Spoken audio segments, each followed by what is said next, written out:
मैं एक dragon egg के रूप में रीइंकार्नेट हुआ था, और वो भी रेयर डबल योक वाला, यानी एक ही बर्थ में 2 ड्रैगन्स। मुझे लगा था कि मैं दुनिया के टॉप पर जन्म लूंगा, लेकिन मेरे पेरेंट्स ने मुझे निकाल दिया और दुनिया के सबसे खतरनाक अंडरग्राउंड डंजन में फेंक दिया। वहां मुझे मरने के लिए छोड़ दिया गया। ड्रैगन कस्टम के अनुसार सिर्फ एक ही चाइल्ड पाला जाता है। अगर कई एग्स हों तो वे इंफीरियर वाले को खा जाते हैं। मेरा टैलेंट मेरे भाई से कमजोर था, इसलिए डिस्कार्ड में हुआ। इस डंजन में हाई लेवल मॉन्स्टर्स हर जगह घूमते रहते हैं। मेरी हाई ग्रेड ब्लड लाइन उनकी फेवरेट प्रे थी, इसीलिए मेरे पेरेंट्स को मेरी रिवेंज की कोई चिंता नहीं थी। लेवल 1 पर तो जिंदा रहना भी एक पाइप ड्रीम था। मैं अपने छोटे साइज की वजह से छिपता रहा और हाई लेवल बीस्ट से बचता रहा, लेकिन कई दिनों तक खाना न मिलने से मैं डेथ स्टोर पर पहुंच गया। जब मैं भूखे बिना दिशा के कीड़े की तरह कुछ खाने की तलाश में भटक रहा था, तभी डार्क केव में एक हल्की सी सेंट अचानक फैल गई। वो खट्टी दूध जैसी स्मेल थी, थोड़ा स्टिंकी भी सच कहूं तो, लेकिन मेरे हैचलिंग इंस्टिंक्ट्स ने बताया कि वो खाना है। वो ऐसी सेंट थी जिसे सिर्फ एक ड्रैगन पकड़ सकता था। मैं कई टनल से होकर भागा और आखिरकार सोर्स ढूंढ लिया। वह एक गोलाकार कैवन था। उसके बीचों बीच एक विशाल ड्रैगन पड़ा था, 20 से मिनट लंबा, लेवल 28 अर्थ ड्रैगन। उसकी एक छींक मुझे मार सकती थी। उस सेंट के पीछे पीछे मुझे अपनी ही साइज के 3 या 4 हैचलिंग्स उसके आसपास घिरे हुए दिखे, जो ग्रीडीली सक कर रहे थे। वो असली मिल्क नहीं था, लेकिन उसमें ड्रैगन ब्लड लाइन थी। एक ट्रू ड्रैगन होने के नाते मैं उसे पीकर सर्वाइव कर सकता था। मैं शैडोज का इस्तेमाल करते हुए उसके बेली की तरफ घिसटता गया। जब मैंने 4 हैचलिंग्स देखे तो मैंने अपने लकी स्टार्स का शुक्रिया किया। उनकी आंखें अभी खुली नहीं थीं, इसलिए वे मुझे फ्री लोडिंग करते नहीं देख सकते थे। मैंने पक्का कर लिया कि मदर मेरी तरफ नहीं देख रही। फिर हंगर के आगे झुक गया। मैं चिपक गया और उसे गल्पिंग डाउन करना शुरू कर दिया। अर्थ ड्रैगन अपनी नींद में थोड़ा भड़की, कंफ्यूज्ड होकर, कौन बच्चा इतनी जोर से सक कर रहा है, जैसे वह सोच रही हो। लेकिन उसका मैटरनल इंस्टिंक्ट उसे मील डिस्टर्ब करने से रोक रहा था और उसने आंखें नहीं खोली। जैसे जैसे मिल्क मेरे गले से नीचे उतरता गया, मेरे शरीर में एक अजीब हीट फ्लो उठने लगा। मेरा लेवल धीरे धीरे बढ़ने लगा। शायद बच जाने की राहत थी या उसकी बॉडी की गर्माहट, लेकिन आखिरकार मैं ढीला पड़ा और डीप स्लीप में चला गया। मुझे नहीं पता कितना समय बीता, फिर एक तेज दर्द ने मेरी फ्लैश को काटते हुए मुझे जगा दिया। एक विशाल वर्टिकल स्लिट मेरे पूरे फील्ड ऑफ विजन को भर रही थी। अर्थ ड्रैगन मुझे जलाने के लिए तैयार लग रही थी। मैं बस यही प्रार्थना कर सकता था कि वह मुझे जल्दी चू कर दे। मुझे उम्मीद थी कि डेथ का दर्द छोटा होगा। मैं सिकुड़कर गेंद बन गया, आंखें बंद की और अपनी फेट स्वीकार कर ली, लेकिन डेथ नहीं आई। उसकी गेज गुस्से से पीटी जैसी किसी चीज में बदल गई। उसने मुझे रेजिग्नेशन की हल्की झलक के साथ देखा, साई किया और जेंटली मुझे अपने चिल्ड्रन के पाइल में वापस नष्ट कर दिया। मैं पूरी तरह स्टन्ड रह गया। अर्थ ड्रैगन ने मुझे इग्नोर किया और फिर से सो गई। बाकी हैचलिंग्स मुझे एक्साइटेड पपीज की तरह घेरकर स्निफ और लिक करने लगे। क्या मॉम सच में इस अगली थिंग को अडॉप्ट कर रही है? एक ने कहा, ये तो एलियन और लिजर्ड का मिक्स लगता है। मैंने एक तेज रोर छोड़ी और चारों के चारों एकदम फ्रीज हो गए। उन्हें उम्मीद नहीं थी कि मैं बोलूंगा, और मुझे भी नहीं पता था कि लेवलिंग अपने माइंड कम्युनिकेशन अनलॉक कर दी है, जिससे हम एक दूसरे को समझ सकते थे। मैं न सिर्फ दूसरे मॉन्स्टर्स को समझ सकता था, बल्कि वे भी मुझे समझ सकते थे। मैंने उस केव में 3 पीसफुल डेज बिताए और छोटे वालों के साथ रहना सच में मजेदार था। भले ही वे लगातार ट्रैश टॉक करते रहते थे, वे मुझे कभी सच में बुली नहीं करते थे। वे मुझे फ्री लोडिंग अगली लिजर्ड कहकर इंसल्ट नहीं करते थे, लेकिन क्योंकि मैं सबसे छोटा और कमजोर था, स्लीपिंग टाइम पर वे हमेशा मुझे घेर लेते थे। जब भी केव के बाहर कोई नॉइज होती, वे चारों मुझे शील्ड करते। वे भौंकते हुए कहते, पीछे रहो वीकलिंग, आवाज मत करना और रास्ते में मत आना। लेकिन असल में वे बस यह पक्का कर रहे थे कि मैं सेफ हूं। उस दौरान मेरा लेवल बढ़कर लेवल 9 तक पहुंच गया, जबकि हैचलिंग्स केवल लेवल 4 थे। मैं सच में उन्हें अपना फैमिली मानने लगा था, अपने पैथेटिक बायोलॉजिकल पेरेंट्स से अनगिनत गुना बेहतर। मेरी एकमात्र रिग्रेट यह थी कि मदर ने मुझसे कभी बात नहीं की। जब भी मैं उसे ग्रीट करता, वह बस मेरी तरफ देख लेती। मुझे लगा था ये शांत दिन हमेशा ऐसे ही रहेंगे। लेकिन अगली सुबह ओडो बीस्ट ने साइलेंस तोड़ दी। वह केव में घुस आया। उसकी 4 ब्लडशॉट आंखें हैचलिंग्स पर टिक गईं। वह भूखा और पागल था। अर्थ ड्रैगन मदर ने अपनी टेल से हैचलिंग्स को कोने में समेटा और डटकर खड़ी हो गई। वे तुरंत भिड़ गए, लेकिन हायर लेवल मॉन्स्टर के सामने वह पीछे धकेली जा रही थी। हमें बचाने के लिए उसकी छाती कोडो बीस्ट के मोटे हॉर्न से छेद दी गई। फिर भी उसने अपने पीछे के पैर जमीन में गाड़ दिए और अपनी छाती में बने छेद के बावजूद डटी रही। उसने अपनी क्लॉज उसकी गर्दन में ठसाई और जोर से काटकर मांस का बहुत बड़ा टुकड़ा उखाड़ दिया। इंपैक्ट से केव टूटने लगी और एक के बाद एक पत्थर गिरने लगे। मैं हवा में छलांग लगाकर गिरते पत्थर तोड़ने लगा, लेकिन कोलैप्स बहुत तेज था। हैचलिंग्स की रक्षा करने में ही मेरी पूरी ताकत लग गई। मैं अपने वेट नर्स की बिल्कुल मदद नहीं कर सका, चाहे अटैक भी करूं। कोडो बीस्ट जैसे मोटी चमड़ी वाले मॉन्स्टर को तो शायद एहसास भी नहीं होता। अचानक कोडो बीस्ट पागल ताकत के साथ झपटा। उसका हॉर्न उसकी छाती के अंदर और गहराई तक क्रैक कर गया। उस दर्द की कल्पना भी असंभव होगी। उसे पता था कि वह इस बार नहीं बचेगी।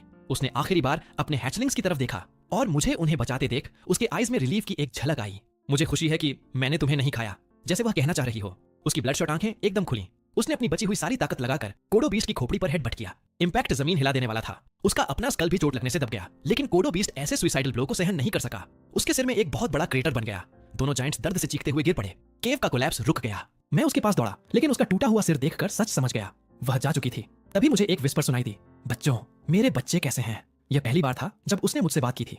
उसकी जिंदगी एक टिमटिमाती कैंडल जैसी रह गई थी। उसका टूटा हुआ जबड़ा शब्दों को लड़खड़ाता और कमजोर बना रहा था। उसके सवाल का सामना करते हुए मैं गिल्ट को दबाने की कोशिश करता रहा। उसके हैचलिंग्स मर चुके थे, सभी के सभी। बहुत सारे पत्थर थे। मेरी पूरी कोशिश के बावजूद मैं सबको नहीं रोक सका। उसका आखिरी हेडबट एक मैसिव केव इन का कारण बन गया था। मैं किसी तरह बच गया था, लेकिन वे 4 छोटे जो भाई जैसे लगने लगे थे अब नहीं रहे। अभी कुछ मिनट पहले तक वे जीवित थे और अब रबल के नीचे केवल कॉप्सेस थे। वे ठीक हैं। उसकी आंखें क्रश्ड थीं फिर भी उसने आखिरी सांस में चिंता से पूछा। उसकी आवाज में छिपा प्यार मेरे सीने को गिल्ट से फाड़ देने जैसा लगा। मैंने दांत भींच लिए, लगभग टूट जाने तक। खुद को जेंटल टोन में मजबूर करते हुए मैंने कहा, वे ठीक हैं, वे बस फेंटेड हो गए, वे सब ठीक हैं। उसके चेहरे पर आखिरकार राहत भरी मुस्कान आ गई। जब मैं मर जाऊं मुझे खा लेना। उसके शब्दों ने मुझे हिला दिया। डंजन में पैदा होना एक कर्स है, उसने आगे कहा। हम किसी रिसोर्स को वेस्ट नहीं कर सकते। यही आखिरी नरिशमेंट है जो मैं अपने बच्चों को दे सकती हूँ। मुझे नहीं पता एक हाई रैंकिंग बीस्ट जैसे तुम इस डंजन में क्यों आए हो, लेकिन मेरे द्वारा तुम्हें अडॉप्ट करने के लिए कृपया मेरे बच्चों का ध्यान रखना। कांपती अर्थ ड्रैगन मदर और कुछ नहीं कह सकी। उसने अपनी आखिरी सांस छोड़ी और पूरी तरह लाइफ के सारे साइंस खो दिए। बिल्कुल अंत में उसके चेहरे पर खुशी थी, यह मानते हुए कि उसके बच्चे सुरक्षित हैं। वह शांति से मर गई। खून मेरे घुटनों के पास जमीन पर फैल गया था। केव में मौत जैसी खामोशी थी। मेरा मुंह खुला रह गया, लेकिन मैं रो भी नहीं सका। अगर मैं चिल्लाता तो और मॉन्स्टर्स खींचे चले आते, लेकिन मेरे सीने में जैसे एक भारी पत्थर अटका हुआ था। मेरी फॉस्टर मदर और जिन 4 हैचलिंग्स के साथ मैं रहा था अब 5 कॉर्प्सेस बन चुके थे। पहली बार जब उसने मुझसे बात की थी वही हमारी आखिरी गुड बाय थी। इस पल पावरलेसनेस की एक लहर मुझ पर टूट पड़ी, लेकिन रियलिटी मुझे शोक मनाने का समय नहीं देगी। एक कान फोड़ देने वाली रोर के साथ कोडो बीस्ट, जो मर जाना चाहिए था, अपना टूटा स्कल होने के बावजूद लड़खड़ाते हुए फिर खड़ा हो गया। वह दोबारा उठ गया। कोडो बीस्ट ने ट्रायम्फ की चीख छोड़ी। उसकी आंखों में मेरे जैसे छोटे हैचलिंग का कोई खतरा नहीं था। लेकिन क्या तुम जानते हो इस हेलिश डंजन में फेंके जाने की सबसे अच्छी बात क्या थी? मैंने अपना सिर झुकाया और क्लॉज कस ली। इस जायंट के सामने मेरी आवाज डर से नहीं, सिर्फ एक्साइटमेंट से कांप रही थी। System skill dragons majesty unlocked. बात यह है कि मैं तुम्हें अपने हाथों से मार सकता हूं। मैं दहाड़ा और कोडो बीस्ट पर टूट पड़ा। उसकी चोटें गंभीर थीं, लेकिन उसकी मोटी स्किन को चीरना मेरे लिए अभी भी पाइप ड्रीम था। लेकिन एक रास्ता था। मेरी फॉस्टर मदर ने विक्ट्री का रास्ता पहले ही बना दिया था। मैंने उसकी गर्दन पर उस वुंड को निशाना बनाया जिसे उसने फाड़ा था। मैं दहाड़ा, लाइट की एक स्ट्रीक में बदला और उसके सिर के पीछे झपटा। मैंने अपनी क्लॉज घाव में ढसा दी और पूरी ताकत से उसे फाड़ डाला। आखिरी 3 दिनों की यादें, वह ठंडी मदर और 4 हैचलिंग्स का साथ खाना और सोना मेरी आंखों के सामने फिल्म की तरह चमक उठी। मेरा किलिंग इंटेंट पहले कभी ना पहुंची, ऊंचाई तक पहुंच गया। मेरे दिमाग में रिवेंज के अलावा कुछ नहीं था। 3 या 4 घंटे बाद मैं मदर की बॉडी के सामने खड़ा था और उस पर एक क्लॉ रखी। मुझे उसके शरीर की बची खुची वार्मथ महसूस हुई। मैंने खुद को सौरों में डूबने नहीं दिया। डंजन्स आंसुओं पर भरोसा नहीं करते। उसने जैसा कहा था, यहाँ पैदा होना एक कर्स है। डेथ कोई सरप्राइज नहीं है। बस अफसोस है कि मैं अपने 4 सिबलिंग्स को बचा नहीं पाया। मदर, मैं तुम्हारे और अपने सिबलिंग्स के लिए जीऊंगा। मैंने मुंह खोला, उसमें काटा और उसके फ्लैश का एक टुकड़ा निकल गया। मैं अपने सॉफ्स दबाता रहा, अपने आंसुओं को मीट के साथ निकलते हुए। अपने रिलेटिव का फ्लैश कड़वा होता है, लेकिन मैंने उसे जबरन नीचे उतार दिया। मैं चाहकर भी उल्टी नहीं कर सकता था। खून की स्मेल और मॉन्स्टर्स को बुला लेगी। अगर मैं नहीं खाऊंगा तो आखिरकार मुझे ही खा लिया जाएगा। 3 दिन बाद मैं केव से बाहर निकल आया। मैं केवल लेवल 18 था, लेकिन एक हाई रैंकिंग बीस्ट होने के नाते मैं पहले लो रैंकिंग मॉन्स्टर से लड़ सकता था। मैंने अपनी क्लॉज मोड़ी और मेरे मुंह के कोने पर एक ठंडी परफेक्ट स्मर्क फैल गई। मैंने एंडलेस डंजन की तरफ देखा। पास में 3 मॉन्स्टर्स थे और मुझे भूख लगी थी। मैंने अपनी पहली कदम फाइटिंग माय वे आउट की तरफ बढ़ाई। भाग दो। 5 दिन बीत चुके थे जब मैं केव से निकला। आसपास के मिनोटॉर्स खत्म किए जा चुके थे। आखिरी को खाकर मैं लेवल 20 पर पहुंच गया। System level cap reached. Experience gain paused. Please choose an evolution path to unlock the next level cap. Path 1, True Dragon, Standard Path, allowing for more magic. Path 2, Small Dragon, General Path, increases agility and senses. Path 3, Corrupted Dragon, niche path for surviving harsh environments. Provides higher vitality and agility, but limits growth in magic and physique. Prompts देखकर मैं pattern समझ गया। हर 20 levels पर एक rank होता है और strong होने के लिए मुझे इवॉल्व करना होगा। लेकिन जैसे ही मैं ऑप्शन सोच रहा था, पीछे से अचानक भारी प्रेशर दबा आया। मेरा सर्वाइवल इंस्टिंक्ट चीख उठा। मैंने चारों तरफ देखा और कम से कम 20 कोडो बीस्ट अपने चारों ओर घिरे हुए पाए और उनके पीछे से एक विशाल डरावना रेड कोडो बीस्ट बाहर आया। Target combat specialized Kodo beast leader, level 88, type rare mid tier monster. Data देखकर मैं स्टन्ड रह गया। अच्छा, कोडो लीडर ने साफ ट्रैप बिछाया था। उसने मुझे एम्बुश में फंसाया, लेकिन मुझे ही टारगेट क्यों किया? मैंने उससे बात करने के लिए मेंटल लिंक खोला। कोडो लीडर ने ठंडी सांस भरी। मैंने नहीं सोचा था कि हमारा खाना चुराने वाला इतना छोटा ब्रैट होगा। यह सुनकर आखिरकार मुझे वजह समझ आई। मिनोटॉर्स उनका मेन फूड है। अपनी स्किल्स ट्रेन करने और ग्लटनी पूरी करने के लिए मैं लगातार उनका शिकार कर रहा था। पॉपुलेशन बहुत गिर गई, जिससे कोडो बीस्ट्स के लिए फूड शॉर्टेज हो गई। लेकिन मैंने सिर्फ कंधे उचका दिए। डंजन में वीक प्रे होते हैं, यही एकमात्र ट्रूथ है। मैंने क्लॉज कमर पर रखी और सिर टेढ़ा किया। हाँ, मैंने उन्हें खाया। तो क्या तुम्हारे लोगों ने मेरी फॉस्टर मदर को नहीं खाया था? लड़ना है तो मैं तैयार हूँ। ब्लू लाइट मेरे चारों ओर चमक उठी और मैंने बैटल पोज ली। लेकिन अंदर ही अंदर मैं सोच रहा था, यहाँ से निकलूं कैसे? लीडर को इतने छोटे ब्रैट से ऐसी एरोगेंस की उम्मीद नहीं थी। वह दहाड़ा और अर्थ श्रिंक का उपयोग करते हुए आगे बढ़ा। उसका विशाल शरीर ऐसे चला जैसे टेलीपोर्ट हो रहा हो। वह सीधे मेरे सामने आ गया। दर्जनों कोडो बीस्ट्स एक साथ गरजे। मेरी सेंसेस गायब हो गईं। मैं 1 इंच भी हिल नहीं सकता था। अगर हाई लेवल बीस्ट ने एक बार भी मारा, मैं मर जाऊंगा। मेरे दिमाग में अनगिनत प्लान्स चमके, लेकिन मैंने सबको खारिज कर दिया। यहाँ से निकलने का कोई रास्ता नहीं था। अचानक प्योर ब्लू लाइट का एक पिलर कोडो लीडर पर गिरा। बीम ने उसे तुरंत निकल लिया। पास के बीस्ट स्क्रीम करने से पहले ही राख में बदल गए। गर्मी कम हुई तो रिदमिक थंपिंग की आवाज गूंजी, जैसे किसी पहाड़ के पैर उग आए हों। हर कदम के साथ जमीन वायलेंटली कांप रही थी। मेरा सिक्स्थ सेंस चीख रहा था, मैं मरने वाला हूँ। जैसे जैसे फुटस्टेप्स पास आए, मैंने पूरी हिम्मत जुटाकर पीछे देखा। मेरा दिल रुक गया। एक बॉडी दिखाई दी जो एक माउंटेन रेंज जितनी विशाल थी। मेरे ट्रूथ स्किल ने डेटा दिखाया। Target Leviathan, level 355, type transcendent high tier monster. Level और रैंक के अलावा ट्रूथ कुछ और नाप भी नहीं पा रहा था। मैंने सांस रोक ली। डंजन बॉस यहाँ क्यों था? फुटस्टेप्स दूर होने के बाद ही मैं फिर सांस ले सका। शॉकवेव से मेरा राइट लेग घायल हो गया था, इसलिए मैंने तय किया कि इवोल्यूशन यही करूंगा। ट्रू ड्रैगन स्टैंडर्ड पाथ है, लेकिन नैरो डंजन टनल्स में मैं बहुत बड़ा हो जाऊंगा। मैं यह रिस्क नहीं ले सकता। मैंने करप्टेड ड्रैगन चुना। इससे मेरी ब्लड लाइन खराब होती है, लेकिन कोर में ये अभी भी ड्रैगन ही है। बाद में मैं इसे री-ऑप्टिमाइज कर सकता हूँ। ऊपर से इसके स्टैट्स भी ज्यादा बैलेंस्ड हैं। यहाँ सर्वाइव करने के लिए मुझे स्पेशलाइजेशन नहीं, सर्वाइवल स्ट्रेटजीज चाहिए। मैंने आंखें बंद की और कमांड दिया, evolution will be complete in 10 seconds. एक गर्म करंट मेरे शरीर में बहा। दर्द और खून बहना गायब हो गया। मेरा सूखा हुआ शरीर गर्म ताजे खून से भर गया। पुरानी स्किन उतरने लगी और नई स्केल्स उग आईं। मैं उस एहसास का मजा भी नहीं ले पाया कि यह खत्म हो गया। डिंग, लेवल इंक्रीज्ड टू LV8। मेरी स्केल्स डार्क पर्पल हो गईं और ज्यादा टफ दिखने लगीं। मेरे सारे एट्रीब्यूट्स काफी बढ़ गए। अपनी एनहांस्ड ड्रैगन विजन से मैं डंजन में बदलाव महसूस कर सकता था। लेवियथन की वजह से मॉन्स्टर पॉपुलेशन गिर रही थी। बचे हुए भाग रहे थे। वह फर्स्ट फ्लोर पर क्यों आया? मुझे पता था अब सब कुछ बदलने वाला है। मैंने तुरंत दूसरे फ्लोर पर जाने का फैसला किया। पहले मैंने हिचकिचाहट की थी क्योंकि यह वन वे ट्रिप था। मैं वापस नहीं आ सकता था। मुझे नहीं पता था लेवियथन यहाँ तक कैसे पहुंचा, लेकिन मैं इतनी जल्दी दूसरे फ्लोर पर नहीं जाता अगर मजबूरी ना होती। जल्द ही मैं केव एंट्रेंस पर पहुंच गया। इससे मुझे एक बात समझ आई, क्या सच में इस वर्ल्ड में ह्यूमंस डोमिनेंट स्पीसीज हैं? मेरे जन्म से अब तक मैंने एक भी ह्यूमन नहीं देखा था, लेकिन तभी मेरे पीछे हल्की सी सरसराहट हुई। मैंने एम्बुश के डर से मुड़कर देखा और जब देखा मेरा दिल एक पल के लिए रुक गया। कोने में एक छोटी लड़की छिपी हुई थी। मेरा पहला ह्यूमन एनकाउंटर। वह इतनी सुंदर थी कि मेरे अंदर का शट इन गलत ख्यालों में खोने लगा, लेकिन कुछ बोल पाता उससे पहले ही वह डर के मारे पीछे गिर पड़ी और स्टोन वॉल से चिपक गई। मैं कंफ्यूज्ड था। क्या मेरे जैसे गोल मटोल बेबी ड्रैगन को लड़कियों को क्यूट नहीं लगना चाहिए? मैं उसे धीरे से अप्रोच किया, जैसे किसी स्ट्रे किटन को शांत करते हैं। मैं एनिमी नहीं हूं, तुम यहाँ कैसे आई? वह और भी डरी हुई लग रही थी। वह सर्वाइवल फाइट और master king give me strength जैसी बकवास बुदबुदा रही थी। मैं समझाने के लिए एक कदम और आगे बढ़ा, लेकिन जैसे ही मैं 2 मिनट के भीतर पहुंचा, उसने अचानक जोरदार किक मार दी। अचानक हुए वार से मेरी हेड का सबसे कमजोर हिस्सा हिट हो गया। फिर नोटिफिकेशन पॉपअप हुआ, HP -1। सच में? बस इतना? मैंने उसके स्टैट्स देखे। वह तो पैथेटिक थी। Target monk, level 19, type human female, reading value high. ऐसे स्टैट्स के साथ वह फर्स्ट फ्लोर पर भी मुश्किल से टिकेगी। वह सेकंड फ्लोर तक कैसे पहुंच गई? अब वह दर्द से कराहते हुए अपना पैर पकड़े थी। उसकी किक ने मुझे चोट नहीं पहुंचाई, लेकिन उसका एंकल बुरी तरह स्प्रेन हो गया। अचानक उसने दर्द को अनदेखा किया और पास की एक टनल की तरफ भाग निकली। मैं स्टन्ड रह गया। मैंने उसका पीछा करने की कोशिश की, लेकिन सीलिंग से ब्लड सकिंग स्पाइडर्स गिर गिर कर रास्ता रोकते रहे। डंजन मॉन्स्टर्स लाइफ एसेंस के आधार पर शिकार करते हैं और एक कमजोर ह्यूमन उनकी एपिटाइट में नहीं आता था। वे सब मुझ पर टूट पड़े। वे मुझे चोट नहीं पहुंचा सके, लेकिन मैं उसे पूरी तरह खो बैठा। मेरा दिल बैठ गया। एक असली गर्ल और ऐसे ही गायब। अब अपना रस्टी स्पीयर वापस एक्शन में कैसे लाऊंगा? 5 दिन बाद मैं दूसरे फ्लोर के लिए ढल चुका था। पहले फ्लोर के उलट यहाँ मॉन्स्टर्स काफी डाइवर्स थे। हर दिन नई स्पीसीज दिखती थी। ह्यूमंस भी दिखते थे, लेकिन सिर्फ कॉर्प्सेस या रिमेन्स के रूप में। मैं उस लड़की के बारे में सोचना बंद नहीं कर पा रहा था। सिर्फ इसलिए नहीं कि मैं परवर्ट हूँ, बल्कि इसलिए कि वह ह्यूमन थी। अब तक मुझे कई ह्यूमन रिमेन्स मिल चुके थे और कम से कम 200 या 300 लोगों के एक बड़े ग्रुप के फुटप्रिंट्स भी मिले थे। मैं उन्हें ढूंढना चाहता हूँ। यह डंजन ह्यूमंस के लिए ठीक जगह नहीं है, तो अगर वे यहाँ हैं तो उनके पास बाहर निकलने का कोई रास्ता जरूर होगा। कम से कम यही लॉजिक मैं मानकर चल रहा हूँ। यही तो मेरा सपना है। दुर्भाग्य से मेरी ट्रैकिंग से सिर्फ और रिमेन्स मिले। जैसे ही मैं एस्केप से निकलने वाला था, मेरी पीठ में ठंडी सिहरन दौड़ गई। मैंने पीछे देखा तक नहीं, बस इंस्टिंक्ट से साइड में रोल कर गया। एक कंप्रेस्ड एयर ब्लेड मेरे सिर को छूती हुई गुजरी और रॉक वॉल पर 4 गहरे घाव कर गई, जैसे पेपर श्रेड किया गया हो। सोचने का समय नहीं था। मैंने अपनी एनहांस्ड हीयरिंग से एक छोटे क्रीचर की तेजी पकड़ी जो असंभव स्पीड से पास आ रहा था। मैं रिएक्ट करता उससे पहले ही तेज क्लॉज ने मेरी फेशियल स्केल्स को खरोंच दिया। जैसे मैं लुढ़क कर बचा, चेहरे पर 4 ताजा वुंड्स महसूस हुए। 2 बार मारा और फिर भी जिंदा है। कोई वंडर नहीं कि तुम मेरी टेरिटरी में घुसने की हिम्मत कर सके। तुम्हारे पास कुछ स्किल है। डार्कनेस से एक लड़की की आवाज गूंजी। 4 पैरों वाला बीस्ट शैडो से निकला, अपने क्लॉ से ब्लड चाटता हुआ और इंसानों की तरह पिछले पैरों पर खड़ा हो गया। लगता है तुम्हारे पास मेंटल लिंक है। हम बात कर सकते हैं, लेकिन मेरी डोमेन में घुस आए हो तो जिंदा निकलने की उम्मीद मत करना। मीयू। मैं उसका ट्रू फॉर्म देख नहीं पा रहा था, लेकिन मॉन्स्टर की स्नीयर महसूस कर सकता था। फिर एक शैडो अविश्वसनीय स्पीड से मुझ पर झपटी, इतनी तेज कि नंगी आंखें उसका पीछा न कर सकें। उसने अकेले ही दर्जनों हमलावरों का भ्रम बना दिया जो मुझे घेर रहे थे। मैंने कभी इतने ट्रबलसम ओपोनेंट का सामना करने की उम्मीद नहीं की थी। अगर मैं वाइटल पार्ट्स बचाता रहूं तो बच सकता था, लेकिन उसकी अब्सर्ड स्पीड ने मुझे हेल्पलेस बना दिया। अगर यह यूं ही चलता रहा तो वह धीरे धीरे मुझे थका देगी, और वह साफ तौर पर किल के लिए आ रही थी। इस इम्पॉसिबल सिचुएशन का सामना करते हुए मैंने डिसाइसिवली ट्रूथ स्किल ट्री खोल दिया। मैंने यह ट्री पहले पढ़ा था। स्किल्स कॉम्प्लेक्स दिखती हैं, लेकिन ज्यादातर कोर एबिलिटी की ब्रांचेस या एवोल्यूशंस होती हैं। प्री रिक्विजिट्स के बिना एडवांस्ड स्किल्स अनलॉक नहीं होती। लेकिन मैंने इस तरह की सिचुएशन के लिए स्टार्टिंग ब्रांचेस पहले ही याद कर रखी थी। मैंने ड्रैगन परसेप्शन अनलॉक करने के लिए 1 पॉइंट खर्च किया, मेंटल कंसंट्रेशन अनलॉक करने के लिए एक और पॉइंट खर्च किया, और पल्स अनलॉक करने के लिए 5 पॉइंट्स। स्किल ट्री में लाइट बहते ही ड्रैगन परसेप्शन और मेंटल कंसंट्रेशन के आइकॉन्स जल उठे। मैंने आंखें झपकी और दुनिया बदल गई। मैंने घूमकर पंच मारा।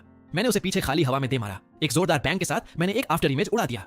बिना कुछ बोले मैंने ड्रैगन ब्रेथ का ब्लास्ट छोड़ दिया। मॉन्स्टर के स्क्रीम करने से पहले ही मासिव ब्लू फ्लेम्स ने पूरी अंडरग्राउंड कैवर्न को भर दिया। भारी सांसें लेते हुए मैंने स्टैट्स देखे। एनर्जी ड्रेन बहुत बड़ा था, लेकिन मेरे पास इस बात की चिंता का समय नहीं था, क्योंकि मैंने देखा कि मेरे एक्सपीरियंस पॉइंट्स हिले ही नहीं थे। मतलब ओपोनेंट अभी मरा नहीं था। मेरा दिल छाती में धड़क उठा।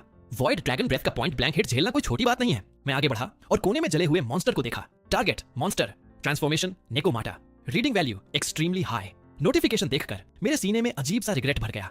डैम इट, मैं लगभग एक कैट गर्ल को मार ही देता। नेकोमाटा दूसरे फ्लोर पर कॉमन मॉन्स्टर्स होते हैं। वे बिल्ली जैसे दिखते हैं लेकिन इंसान जैसी फेस और 2 टेल्स होती हैं। आमतौर पर वे बस कॉमन मॉन्स्टर मटेरियल होते हैं, लेकिन मुझे आज एक फुली ट्रांसफॉर्म्ड वन मिल गई। कानों और टेल्स को छोड़कर वह पूरी तरह ह्यूमन लग रही थी।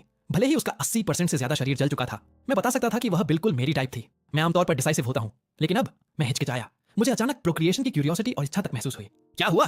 तुम मुझे मार क्यों नहीं रहे? मियाओ। कैट गर्ल ने प्योर हेट्रेड से मुझे घूरा और मैं थोड़ा फ्लस्टर्ड हो गया। काफी सोचने के बाद मैंने एक ठीक ठाक बहाना बनाया। कैट मीट खराब टेस्ट करता है, खट्टा और कड़वा होता है, और मुझे तुम्हारी जैसी स्किनी गर्ल्स भी पसंद नहीं।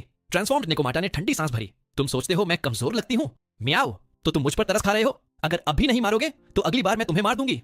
मियाओ। मैंने उसकी धमकी को गंभीरता से नहीं लिया, मैं बस जिज्ञासु था। तुमने मुझ पर हमला क्यों किया? मैं लेवल 2 स्पिरिचुअल प्रेशर एक्टिव रखती हूँ जुलाई। इससे दूसरे मॉन्स्टर्स को पता चल जाता है कि मुझसे पंगा नहीं लेना चाहिए। ज्यादातर मॉन्स्टर्स मुझ पर हमला करने की हिम्मत नहीं करते। जब उसने जवाब नहीं दिया, मैंने और सख्ती से पूछा। गर्ल शेप्ड नेकोमाटा ने स्टबर्न होकर घूरा। तुम मेरी टेरिटरी में घुसे और उसमें मल कर दिया। मियाओ। फिर मैं किससे लड़ती? तुमसे नहीं तो? मैं स्टंड रह गया। सोचने पर समझ आया, मैं सच में इसी वजह से उस केव में आया था। फिलाइंस बहुत टेरिटोरियल होते हैं, लेकिन यह डंजन है। क्या सरफेस वाले एनिमल इंस्टिंक्ट्स यहाँ सच में लागू होते हैं? और अगर होते भी हैं तो क्या फीमेल कैट्स की भी टेरिटरी होती है? सिर्फ इतनी सी बात पर? तो छोटी बात। म्याओ। तुम बहुत स्ट्रांग हो, तुम्हें तो इस फ्लोर का बॉस मॉन्स्टर होना चाहिए। तुम्हें इतना कॉमन सेंस कैसे नहीं पता? असल में मैं इस डंजन में 1 महीने से भी कम समय से हूँ। क्या इम्पॉसिबल? बाहर की दुनिया तो बहुत अच्छी है, जंगल में फ्री रह सकते हो। कुछ को ह्यूमंस माउंट्स के रूप में चुन लेते हैं और वे बिना चिंता के जीते हैं। फिर तुम इस बेकार डंजन में क्यों आए? मियाओ। क्या बाहर सच में इतना अच्छा है? उसके वर्ड्स ने मुझे सोचने पर मजबूर कर दिया। जंगल के मॉन्स्टर्स चिंता रहित हो सकते हैं, लेकिन उनके पास डंजन की ग्रोथ पोटेंशियल नहीं होती। बाहर की दुनिया कठोर है। मॉन्स्टर्स को ह्यूमंस बड़े पैमाने पर शिकार करते हैं और उनके पास पलटवार का तरीका नहीं होता। माउंट बनने की बात करें तो कुछ ह्यूमंस शायद उन्हें चेरिश करते हों, लेकिन ज्यादातर उनकी फ्रीडम छीनकर एक्सप्लॉइट ही करते हैं। उन्हें मुर्गियों की तरह पिंजरे में रखा जाता है। यहाँ 1 महीने के बाद मैंने एक बात समझ ली है, डंजन बस मॉन्स्टर्स की स्लम है। क्या तुम मेरा दुख देखकर मजा ले रहे हो? मियाओ। नेकोमाटा की आवाज में डर नहीं था, बल्कि वह आखिरकार फ्री होने से राहत महसूस कर रही थी। इससे मुझे अपनी नैनी की बात याद आ गई। डंजन में जन्म लेना मॉन्स्टर के लिए एक नेचुरल कर्स है। मैं माइंड लिंक स्किल कम इस्तेमाल करता हूँ क्योंकि मुझे मॉन्स्टर्स की लाइफ की भीख सुनने से डर लगता है। इससे मैं सॉफ्ट हो जाता हूँ। गहराई में मैं अभी भी बेसिक सिंपैथी और मर्सी वाला ह्यूमन हूँ, लेकिन इस जगह ऐसे फीलिंग्स आपको मरवा सकती हैं। शायद हार्मोन्स थे या कुछ और, लेकिन उसके दयनीय चेहरे को देखकर मैं हिचक गया। फिर भी मैं उसे जाने देने वाला बेवकूफ नहीं था, सिर्फ इसलिए कि वह बाद में मुझे मार दे। मैंने खत्म करने के लिए अपनी ड्रैगन क्लॉ उठाई। तभी केव में एक विशाल एक्सप्लोजन हुआ। आवाज ने मुझे रोक दिया। पूरे डंजन का 2nd फ्लोर बुरी तरह हिलने और घूमने लगा। मैंने नेकोमाटा की तरफ देखा, दिल तेज धड़क रहा था। तुमने क्या कहा? मैंने पूछा। ह्यूमंस। बस कुछ शब्दों में उसने वही बात कही जिसकी मुझे सबसे ज्यादा परवाह थी। मैं और पूछता, उससे पहले ही हमारे बगल की रॉक वॉल ध्वस्त हो गई। एक सुंदर युवा आदमी गोल्डन ग्रेट स्वॉर्ड पकड़े स्टोन को चीरता हुआ अंदर गिरा। मैं स्टंट रह गया। मेरा पहला ह्यूमन दिखा। उस युवा ने मुझे और नेकोमाटा को तुरंत देख लिया। उसका चेहरा एकदम सख्त हो गया। वह दीवार के उस होल की तरफ मुड़ा और पूरी ताकत से गरज पड़ा। उसने कम्बैट स्टैंस ले ली, जैसे मौत तक लड़ने को तैयार हो। उसकी आंखों में भरी नफरत ने मुझे उलझा दिया। मैं समझाना चाहता था, लेकिन जब उसे पता चला कि मैं बोल सकता हूँ तो वह और ज्यादा भड़क गया। उसके चेहरे पर ठंडा पसीना बहने लगा। वह बड़बड़ाने लगा। उसका फोकस डरावने स्तर तक पहुंच गया। मेरा दिमाग घूम रहा था। क्या तुम मेरी बात भी सुन रहे हो? मैं सोच रहा था, तुम पूरा मामला ओवरथिंक कर रहे हो। लेकिन वह युवक परवाह नहीं कर रहा था। उसके शरीर के हर पोर से बैटल इंटेंट की लहर निकल रही थी। उसने छोड़ी गई ऊर्जा एकदम 10 गुना बढ़ गई। वह धनुष से निकले तीर की तरह मुझ पर झपटा। मेरी ड्रैगन आई ने उसे स्कन किया। टारगेट लियो, पैलेडिन, LV32, एलीट ह्यूमन। उसके ज्यादातर एट्रीब्यूट्स मेरी करंट स्टेट से ऊंचे थे।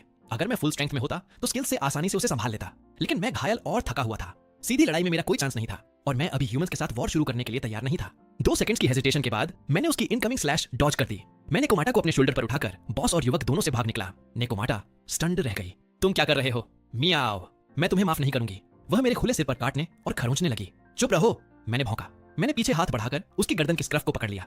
उसका चेहरा एकदम लाल हो गया। उसका एकमात्र बचा ईयर नीचे लटक गया और उसका शरीर पूरी तरह जम गया। मेरे पीछे ह्यूमन यूथ पहले ही पास आ रहा था। उसकी गोल्डन सोर्ड गिरते आसमान की तरह नीचे आई। मैंने शरीर मोड़कर स्ट्राइक डॉज की, अंदर ही अंदर गाली देते हुए। अगर मैं इतना ड्रेन्ड न होता तो यह छोटा फ्राई मेरा पीछा न कर पाता। मैंने दांत भींचे और भागने के लिए आखिरी ताकत निचोड़ दी। एक आदमी और एक ड्रैगन डंजन में लाइट की स्ट्रीक्स की तरह तेजी से दौड़े, भयंकर पीछा करते हुए।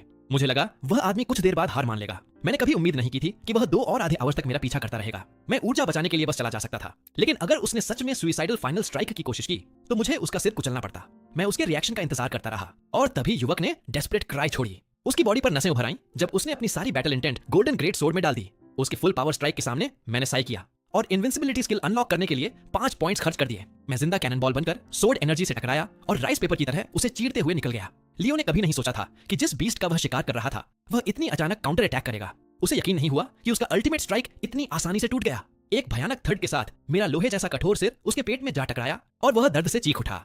वह पंखे की तरह घूमता हुआ हवा में उड़ा और एक दर्जन स्टोन पिलर्स तोड़ता हुआ रॉक वॉल से जा लगा। जब इनविंसिबिलिटी खत्म हुई, मेरा शरीर ढीला पड़ गया। मुझे लगा अब आखिरकार सांस ले सकूंगा, लेकिन लेवल अप नोटिफिकेशंस की बाढ़ ने मेरा सिर चकरा दिया। इवॉल्व करने के बाद एक्सपीरियंस पाना मुश्किल हो गया था, लेकिन इस ह्यूमन की पावर किसी कोडो बीस्ट के बराबर लग रही थी। इस वीक ह्यूमन ने मुझे लेवल 11 से लेवल 17 तक पहुंचा दिया। एक किल से 12,000 एक्सपीरियंस पॉइंट्स मिलना ऐसा लग रहा था जैसे सिस्टम मुझे मर्डरर बनने के लिए एनकरेज कर रहा हो। Main quest, slay the second floor boss, hand of Medusa, reward 50 unlock points. मैं स्टंड रह गया। मैंने हेल्थ से लड़कर सिर्फ 35 पॉइंट्स इकट्ठे किए थे और अब एक क्वेस्ट 50 दे रहा था। पीछे से लूना की आवाज आई। मैंने मुड़कर देखा तो वह घावों से भरी हुई मुझे ऐसे घूर रही थी जैसे मैं पूरा मॉन्स्टर हूं। वह हैरान थी। आमतौर पर मॉन्स्टर का ग्रोथ एक स्टेडी नेचुरल प्रोग्रेशन होता है, लेकिन मैंने अभी ह्यूमन को मारकर तुरंत हील होकर पावर सर्च पा लिया था। उसने ऐसा कुछ कभी नहीं देखा था। उसके डरे हुए सवालों का सामना करते हुए मैंने अपना चेहरा शांत रखा। क्या तुम यहाँ मरना चाहती हो? मैंने पूछा। या मेरे साथ आकर सेकंड फ्लोर बॉस को मारना चाहती हो? वह हाँ फी, तुम पागल हो क्या? वो बॉस तो तीसरे फ्लोर के एंट्रेंस की रक्षा करता है। अचानक लूना मेरी योजना समझ गई। तुम सच में हैंड ऑफ मेडुसा को मारकर थर्ड फ्लोर जाना चाहते हो, है ना? मैंने कुछ नहीं कहा, बस मजबूती से सिर हिलाया। अपनी बंस को अनदेखा करते हुए लूना फुफकारती हुई बोली, तुम्हारी करंट स्ट्रेंथ में तुम सेकंड फ्लोर पर राज कर सकते हो, फिर अपनी जान खतरे में डालकर और नीचे क्यों जाना? तुमने कहा था ह्यूमन लोग डंजन से निकलने के लिए बॉस रेड करते हैं, है ना? लूना का चेहरा सफेद पड़ गया। तुम सच में डंजन छोड़ना चाहते हो? मैंने उसे जानते हुए मुस्कान दी। लगता था डीपर एक्सप्लोर करना ही बाहर निकलने का तरीका था। मुझे बताओ कैसे निकलना है। तुम पहले से बोल रही हो तो सब कुछ बता ही दो, मैं तुम्हारी मदद क्यों करूं? लूना थूकते हुए बोली। मैंने कंधे उचका दिए। कोई बात नहीं, मेरे पास एक स्किल है जो तुम्हारे दिमाग में घुस सकती है। हालांकि यह बहुत दर्दनाक है। अगर तुम नहीं बताओगी तो मैं सीधे तुम्हारे ब्रेन से जानकारी निकाल लूंगा। लूना का चेहरा पीला पड़ गया। उसे पता था कि थर्ड फ्लोर पर मेंटल टाइप मॉन्स्टर्स ऐसी स्किल्स इस्तेमाल करते हैं। वह झिझकी तो मैंने दबाव बनाए रखा। अगर तुम सहयोग करोगी तो मैं तुम्हारी जान बख्श दूंगा और तुम्हारे वुंड्स ठीक कर दूंगा। मुझे कैरेट और स्टिक की कीमत पता थी। मेरे पास मेमोरी एक्सट्रैक्शन स्किल सच में थी, लेकिन उसके लिए 20 अनलॉक पॉइंट्स लगते थे और मैं उन्हें वेस्ट नहीं करना चाहता था। लूना के कान हिले और उसने शक से मुझे देखा। क्या तुम सच बोल रहे हो? मैंने अपनी छाती थपथपाई। एक आदमी की बात उसकी बॉन्ड होती है। मैंने जाना कि डंजन छोड़ने के कई तरीके हैं। ह्यूमंस टेलीपोर्टेशन मैजिक इस्तेमाल करते हैं, लेकिन उसे मॉन्स्टर्स के लिए सीखना लगभग असंभव है। डंजन मॉन्स्टर्स के लिए बाहर निकलने का बस एक रास्ता है। फर्स्ट फ्लोर से फिफ्थ फ्लोर तक लड़ो, फिफ्थ फ्लोर पर फाइनल बॉस को मारो और तुम बाहरी दुनिया तक पहुंच सकते हो। लिविटा की अनस्टॉपेबल पावर के बारे में सोचकर मैं खुद को सिहरन से बचा नहीं सका। तुमने लिविटा को देखा भी कहां? मियाओ। मैंने सिर हिलाया और पूछा, क्या तुमने नहीं कहा था कि हर फ्लोर अलग स्पेस है और मॉन्स्टर्स उनके बीच मूव नहीं कर सकते? ये समझ में नहीं आता। यह लिविटा पर लागू नहीं होता। वह एंशिएंट गॉड का माउंट था और इस डंजन का सबसे ताकतवर क्रीचर है। वह जहां चाहता है जा सकता है। कोई लिविटा को मार नहीं सकता, कोई उसे रोक नहीं सकता। वह डंजन में बस इसलिए रहता है क्योंकि वह खुद इसकी रक्षा करना चाहता है। इसलिए बाहर निकलना बस एक पाइप ड्रीम है। ये सुनकर लूना ने जैसे हार मान ली। वह जमीन पर गिर पड़ी, हांफती हुई। उसके भारी घावों से उसकी हेल्थ तेजी से गिर रही थी। 10 मिनट्स में वह मर जाती। मैंने हीलिंग स्किल अनलॉक करने के लिए 4 पॉइंट्स खर्च करने का फैसला किया। मैंने हीलिंग स्किल इस्तेमाल की और पानी को कंडेंस करके उसे पूरी तरह रिस्टोर कर दिया। वह तुरंत उछलकर खड़ी हो गई, अपने ही लिम्स को अविश्वास से देखते हुए।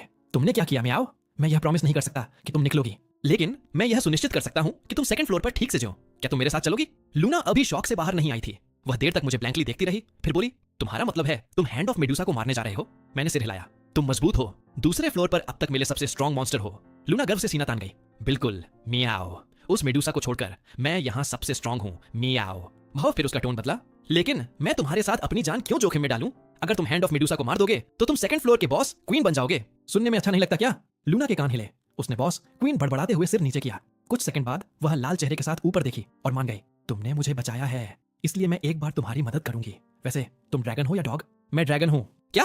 तुम वैसे लगते नहीं मियाओ। क्या तुम छोटा ब्लैक डॉग हो? इतनी मोटी बेली और डॉग जैसे हेड के साथ मैं तुम्हें अब से डॉग थिंग बुलाऊंगी? मैं चुप रह गया। लूना बोलती रही, और तुम डॉग नहीं हो क्या? तुमने उस ह्यूमन के साथ खेल किया, मुझे चोट पहुंचाई, फिर मुझे हील किया। क्या तुम मुझे अपने बेबीज पैदा करवाने की कोशिश कर रहे हो? मैं बस 1 महीने की हूँ, मेरे अभी बाल भी नहीं उगे। ठीक है, जो चाहो बुलाओ। और तुम्हारा नाम क्या है? मेरा कोई नाम नहीं है। डंजन मॉन्स्टर्स के नाम नहीं होते, उनकी जरूरत भी नहीं। ठीक है, तुम मुझे डॉग थिंग बुलाओ तो मैं तुम्हें कैट साउथ नॉर्थ बुलाऊंगा। लूना की टेल जमीन पर मारने लगी। कैट साउथ नॉर्थ कैसा नाम है? चलो, लूना बड़बड़ाई। असल में मेरा एक नाम है। फिर वह जल्दी से मेरे पीछे चल दी। कुछ मिनट बाद हम सेकंड और थर्ड फ्लोर्स की बाउंड्री पर पहुंच गए। मैंने ह्यूमंस को हैंड ऑफ मेडुसा से लड़ते देखा और फैसला किया कि वे काम खत्म कर लें, तब मैं रिवॉर्ड उठा लूंगा। मेरे यहाँ आने के बाद मैंने देखा कि यहाँ के मॉन्स्टर्स लेवल्स या स्किल्स को समझते ही नहीं। लेवलिंग बस जीने का बाय प्रोडक्ट है और स्किल्स बस सर्वाइवल टूल्स हैं। लूना जैसे म्यूटेंट को छोड़कर मॉन्स्टर जितना पुराना होता है उसका लेवल उतना ही ऊंचा होता है। Second floor boss hand of Medusa कम से कम 500 ईयर से जिया है। वह हिल भी नहीं सकता, लेकिन थर्ड फ्लोर कॉरिडोर की रक्षा करता एक फिक्स्ड टरेट जैसा है। फ्लोर रेड करने वाले ह्यूमंस या ऊपर जाने वाले मॉन्स्टर्स को इसी कॉरिडोर से गुजरना पड़ता है। उसकी रक्षा में प्रे लगातार उसके पास आती रहती है। मैंने ह्यूमंस को निडर होकर हैंड ऑफ मेडुसा पर फियर्स अटैक करते देखा। फिर वे एक एक करके मरते गए। शुरू में कम से कम 200 ह्यूमंस थे, लेकिन अब केवल 1 दर्जन बचे थे। ये ह्यूमंस सच में कुछ और ही हैं, जानते हुए भी कि वे जीत नहीं सकते, फिर भी यहाँ मरने आ गए। लूना कार्नेज को ऐसे देख रही थी जैसे कोई शो देख रही हो। मैं एक्सप्रेशनलेस रहा। मुझे उनकी जान की परवाह नहीं थी। मैं बस चाहता था कि वे मेडुसा की हेल्थ और गिरा दें। आखिरकार मेडुसा एक फॉर्मिडेबल फो था। हैंड ऑफ मेडुसा के स्टैट्स डरावने थे। अगर मैं फुल स्ट्रेंथ में उससे लड़ता तो मेरे पास 0 चांस होता। ह्यूमन आर्मी की वेव टैक्टिक्स असफल रही, लेकिन उन्होंने कुछ डैमेज किया। काफी समय तक हैंड ऑफ मेडुसा इतना कमजोर फिर नहीं होगा। मैं अभी इन ह्यूमंस को मरने देने का इरादा नहीं रखता था। वे अभी भी मेरे काम के थे। अब केवल 9 बचे थे। मेरा दिमाग तेजी से हर संभव टैक्टिक सिमुलेट कर रहा था। उसकी परसेप्शन 8000 थी, इसलिए स्नीक अटैक असंभव था। भले वह कमजोर हो गया हो, हेड ऑन फाइट हारने वाली लड़ाई थी। मैंने तय किया कि सारे पॉइंट्स क्रिटिकल स्ट्राइक में डाल दूं और एक बड़ा अटैक करूंगा। मैं उसकी हेल्थ एक ही बार में गिराऊंगा, फिर एट्रिशन वॉर में उसे घिस दूंगा। यही एकमात्र तरीका है। मैंने सारे पॉइंट्स डाल दिए।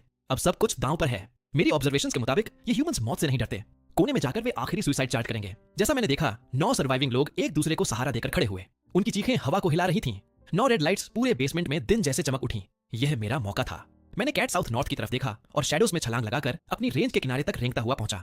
मैदान में ह्यूमंस अभी भी मर रहे थे। जब सिर्फ 3 बचे, उनमें से एक ने अपने शरीर को शील्ड बनाकर आखिरी 2 को बॉस तक पहुंचाया। वे उछले और अपनी वेपन्स को हैंड ऑफ मेडुसा के लोअर जॉ में गहराई तक घुसा दिया। बॉस हिस्टेरिकल स्क्रीम छोड़ने लगा। उसका फिजिकल डिफेंस 0 था, इसलिए उन 2 कमजोर ह्यूमंस ने उसके हेल्थ के 1000 से ज्यादा पॉइंट्स कम कर दिए। कैट साउथ नॉर्थ ने अपना मौका देखा और डार्क स्ट्रीम ऑफ लाइट में बदल गई। वह उसकी टंग की तरफ गई, लेकिन 8000 परसेप्शन के सामने वह बहुत धीमी थी। आधे स्नेक हेड्स उसकी दिशा में झपटे, जैसे उन्हें पहले से पता हो कि वह आ रही है। मुझे लगा मैंने उसकी सोच सुनी। मैंने सोचा था कौन है, तो यह इटर्नल रनर अप लड़ने आया है। बढ़िया, मैं तुम्हें बहुत समय से खाना चाहता था। यही वह सोच रहा था, लेकिन उसे यह नहीं पता था कि यहाँ एक तीसरा व्यक्ति भी था। मैंने वीकनेस ब्रेक एक्टिवेट किया। हैंड ऑफ मेडुसा के पूरे शरीर पर रेड स्पॉट्स उभर आए, उसके फिजियोलॉजिकल वीक पॉइंट्स। मैंने अपनी एनर्जी पर फोकस किया और बाहर निकल पड़ा। चारों तरफ शैटर्ड स्टोन्स उछलने लगे। मैं एक चलता फिरता कैनन बॉल बन गया और मेरे गुजरते ही स्टोन पिलर्स लावा में पिघलते गए। लेवल 5 कॉमेट स्ट्राइक सारी एट्रीब्यूट्स को 4 गुना पावर में बदल देता है। फुल पावर स्ट्राइक का पल्स कल्पना से परे है। हाई प्रेशर और हीट ने पाइथन्स को श्रेड किए गए मांस में बदल दिया। एक बैंग के साथ हैंड ऑफ मेडुसा हजारों आवाजों में चीख उठा। उसके सिर का पिछला हिस्सा धंस गया। उसका विशाल शरीर, जो 400 ईयर से नहीं हिला था, उड़कर दूर चला गया। वह सोंड और एमिर दूर रॉक वॉल में धंस गया। मैंने हील करने के लिए नहीं रुका। मैंने धूल के आर पार उसके स्टैट्स को देखा। जब तक उसकी हेल्थ 0 नहीं हुई, मैं आखिरकार आराम नहीं कर पाया। पास के 2 सर्वाइविंग ह्यूमंस इस दृश्य को देखकर खाली निगाहों से घूरते रह गए। यकीन नहीं कर पा रहे थे कि उन्हें एक मॉन्स्टर ने बचा लिया। बड़े चौकोर चेहरे वाले नाइट आर्थर ने खुशी के साथ बोलना शुरू किया, जो जल्दी ही ठंडी हो गई। छोटा वाला मार्कस उसे देख रहा था। आर्थर ने निगलते हुए अपनी आंखों में मर्डरस इंटेंट भर ली। कुछ भी हो, मॉन्स्टर तो मॉन्स्टर ही होता है। यह ड्रैगन छोटा है, लेकिन मैं इसकी पावर महसूस कर सकता हूँ। अगर हमने इसे बड़ा होने दिया तो यह ह्यूमैनिटी के लिए खतरा बन जाएगा। आर्थर ने टूटी हुई सोर्ड उठाई और लंगड़ाते हुए मेरी तरफ बढ़ा। हम वैसे भी इस हेल होल से जिंदा नहीं निकल रहे। हैंड ऑफ मेडुसा और इस ड्रैगन को एक साथ मार देना दुनिया के लिए सबसे अच्छा काम होगा। मार्कस ने झिझकते हुए अपना वेपन उठा लिया। मैंने सब कुछ सुन लिया। अनग्रेटफुल शब्द भी इन दोनों के लिए कम है, लेकिन मुझे फर्क नहीं पड़ा। यह प्लान का हिस्सा था। क्रिटिकल स्ट्राइक ने मेरी स्टैमिना खत्म कर दी थी और मुझे पता था उसे वापस कैसे पाना है। लेवल अप ही गोल था। ह्यूमंस कमजोर हैं, लेकिन बहुत एक्सपी देते हैं। मैंने वैसे भी रिकवरी के लिए उन्हें मारने की योजना बनाई थी। अगर वे ग्रेटफुल होते तो मेरी कॉन्शियंस शायद हिचकती। चूंकि वे अनग्रेटफुल हैं, मुझे कोई पछतावा नहीं। जैसे ही दोनों नाइट्स स्ट्राइक करने को तैयार हुए, मैं काउंटर करने के लिए तैयार था। तभी जिस वॉल पर मेडुसा लगी थी, वह एक रोर के साथ फट गई। एक पाइथन बाहर झपटा और आर्थर और मार्कस को काट लिया। मैंने पहचान लिया, वो मेडुसा के हेयर थे। तभी मुझे अचानक एक बात समझ आई। हैंड ऑफ मेडुसा को मारने के बाद मेरा एक्सपी क्यों नहीं बढ़ा? हवा में हिसिंग साउंड्स भर गईं। मेरा सर्वाइवल इंस्टिंक्ट फिर से जाग गया। मैं झपट कर आगे बढ़ा और अपनी ड्रैगन क्लॉ से मार्कस का हार्ट भेद दिया। लेवल अप पूरा हो गया। मेरा स्टेटस तुरंत पीक पर लौट आया। उसका ट्रू बॉडी असल में उसके सिर पर मौजूद सैकड़ों पाइथॉन्स हैं। स्कल सिर्फ रिजेनरेशन के लिए एक कनेक्टर था।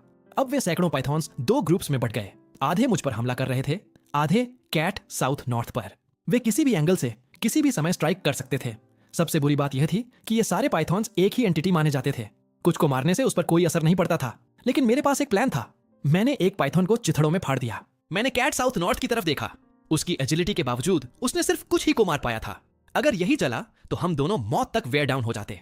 मैंने उसे इशारा किया कि वह मेरी तरफ आए। इस फॉर्म में हैंड ऑफ मेडुसा की कॉम्बैट पावर बहुत ज्यादा थी, लेकिन हेड खोने का मतलब था कि वह रिजेनरेट नहीं कर सकता था और मैजिक रेजिस्ट भी नहीं कर सकता था।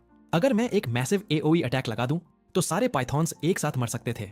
मेरे पास बिल्कुल परफेक्ट स्किल थी, इथीरियल ड्रैगन ब्रेथ। यह ड्रैगन रेस का सबसे स्ट्रॉन्ग इननेट अटैक था, जो मैसिव एरिया डैमेज करता था। क्रिटिकल स्ट्राइक के साथ मिलकर यह मेरे सारे एट्रीब्यूट्स को प्योर पावर में बदल देता था, लेकिन इसे इस्तेमाल करने के बाद मैं डेथ के कगार पर पहुंच जाता था। मैं ऐसा डेस्परेट मूव तभी करता जब कोई और रास्ता ना हो। कैट साउथ पॉ मेरे पास पहुंची। जैसे ही वह आई, मैंने अपनी क्लॉ से उसे एक तरफ झटक दिया। दोनों तरफ से 200 से ज्यादा पाइथॉन्स के सामने मैं रुक गया। मैंने अपना मुंह पूरा खोला। ब्लू फ्लेम्स फूट पड़ी और केव का हर कोना भर गया। पाइथन्स को रिएक्ट करने का मौका तक नहीं मिला। वे पूरी तरह सीरिंग हीट में डूब गए। लेकिन जब मैंने उन्हें राख बनते देखा तो राहत महसूस नहीं हुई। एक्सपी नोटिफिकेशन अभी तक नहीं आई थी। मैं सावधानी से एरिया स्कैन कर ही रहा था कि रॉक वॉल से एक गोल्डन पाइथॉन बाहर फट पड़ा। वह सीधे मेरी आंखों के बीच वाली जगह पर झपटा। वह इतना तेज था कि बस ब्लर दिखा। मेरी करंट हालत में एक हिट फेटल होती। लेकिन ठीक उसी क्रिटिकल मोमेंट पर कैट साउथपॉ चट्टान के पीछे से दौड़ती हुई आई। उसने अपने शरीर से मुझे शील्ड किया। मैंने हड्डियों के टूटने की भयानक आवाज सुनी जब गोल्डन पाइथन ने उसकी आर्म काट ली। उसकी पहले से कम हेल्थ एकदम सिंगल डिजिट्स तक गिर गई। दर्द सहते हुए उसने पूरी ताकत लगाकर उस पाइथन को टुकड़ों में फाड़ दिया। मैंने उसके स्टैट्स देखे। वो कोर बीस्ट था। मुझे कभी उम्मीद नहीं थी कि इस डम कैट ने मुझे बचा लिया। मैं उसकी टूटी आर्म देखकर कंफ्यूज्ड था। उसने मुझे क्यों बचाया? तर्क से तो कोर बीस्ट को मुझे मारने देना और फिर उसे खुद खत्म कर देना ही सबसे अच्छा चॉइस था, है ना? कैट साउथपॉ का रंग उड़ गया और उसने एक कमजोर सी मुस्कान जबरदस्ती निकाली। क्या हमारा डील नहीं था? मैं इस बीस्ट को मारूंगी और फ्लोर 2 बॉस बन जाऊंगी और तुम फ्लोर 3 पर चले जाओगे। वैसे भी तुमने मुझे बचाया था। मैं तुम्हें मरने नहीं दे सकती थी। उसकी इनोसेंस लगभग मजेदार थी।